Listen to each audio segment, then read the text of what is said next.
इस चैनल का उद्देश्य किसी भी जाति, धर्म, मत, संप्रदाय, मजहब की धार्मिक भावनाएं, आस्था को आहत करना नहीं है, बल्कि हमारा उद्देश्य प्राचीन ग्रंथों, ऐतिहासिक दस्तावेजों एवं पुरातात्विक प्रमाणों के आलोक में समाज को सत्य से अवगत करवाते हुए उनमें तार्किक और समीक्षात्मक दृष्टिकोण को बढ़ावा देना है।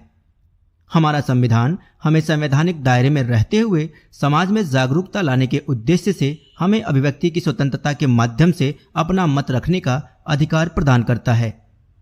तो अभी हमारे पास एक कॉलर है ऑलरेडी, जिनका नाम है टिट फॉर टैट। जी महानुभाव, बोलिए सर। कुशवाहा जी नमस्ते। हेलो नमस्ते। कुशवाहा जी, मुझे थोड़ा सा डाउट था, मैं ज़्यादा टाइम नहीं लूंगा आपका।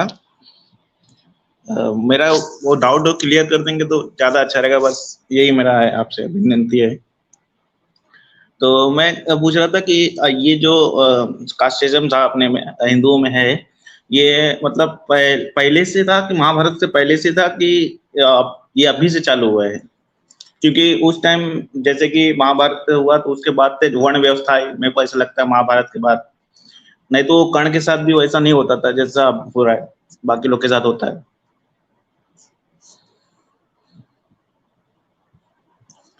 कुशवाहा जी।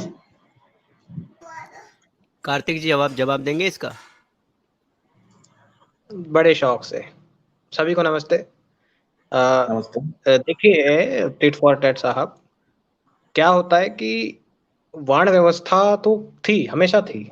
आप जातिवाद या जाति व्यवस्था और वर्ण व्यवस्था को कंफ्यूज मत कीजिए।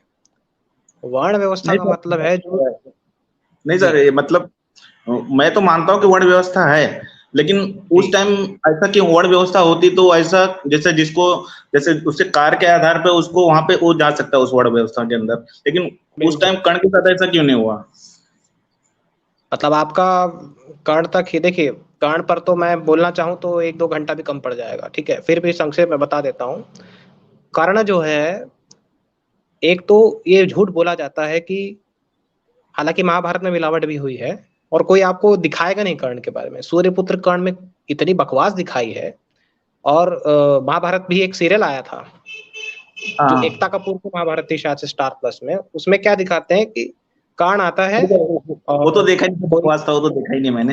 हाँ सुनिए तो, द्रोणाचार्य ये कहते हैं कि मेरी उत्पत्ति दिव्यता से हुई है। कर्ण को कहते हैं तुम्हारी हुई हो तो मैं तुमको शिक्षा दूंगा, नहीं हुई हो तो निकल जाओ यहाँ से। ये 100% झूठ है। कर्ण बचपन में कौरवों के साथ गुरुकुल में पढ़ा और साफ लिखा है शांति पर्व में कि उसका पांडवों से द्वेष हो गया था। सनातन रिविल जी ने तो पूरी महाभारत के प्रमाण सहित दिखाया था इस चीज को, हालांकि आज विषय नहीं है ये। एक तो ये बात है।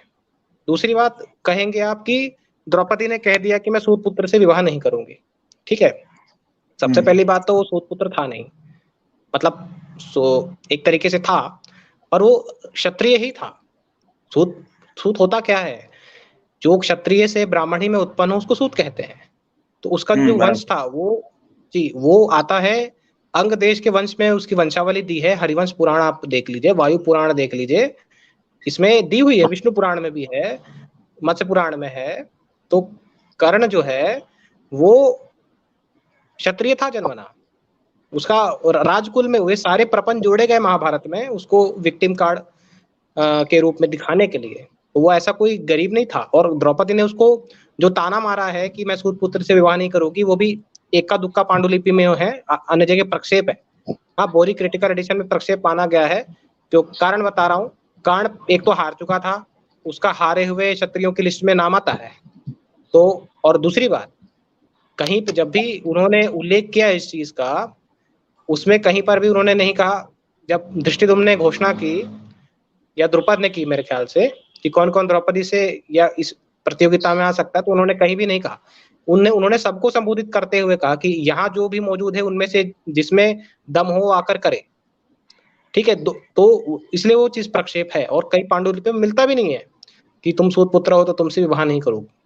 इसके अलावा एकलव्य आ जाता है, तो भाई एकलव्य के मामले में जातिवाद नहीं है, वो इसलिए उन्होंने उसका अंगूठा काटा क्योंकि उनकी अर्जुन के प्रति प्रतिज्ञा थी कि तुमसे बड़ा धनुर्धर कोई नहीं होगा।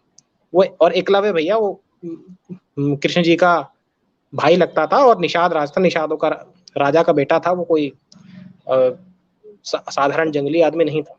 तो ये जो आप कह रहे हो ना महाभारत में भेदभाव, कई जगह मैं आपको प्रमाण दिखा सकता हूँ कि युधिष्ठिर के मुंह से, कहीं पे भीष्म पितामह के मुंह से, शांति पर्व में, वन पर्व में कई जगह लिखा है ब्राह्मण में ब्राह्मण के गुण नहीं तो ब्राह्मण नहीं माना जाएगा, और शूद्र में यदि ब्राह्मण के गुण है तो माना जाएगा। तो ये चीजें लिखी है, और महाभारत में ही इस चीज का उल्लेख आता है कि कई ऋषि मुनि जो है जिनके माँ बाप का भी पता नहीं था या जो निकृष्ट कुल में थे उनकी वर्ण उन्नति हो गई, और जो ऊंचे वर्ण में थे उनका पतन हो गया। तो ये बहुत नवीन आई है, और डॉक्टर अंबेडकर भी ये चीज मानते हैं। ये लगभग आई है पुष्यमित्र के बाद आई है, 185 ईसा पूर्व के बाद आई है। खैर फिलहाल इस विषय पे इतना ही। ओके सर, थैंक यू, धन्यवाद। जी, तो अभी नेक्स्ट कॉलर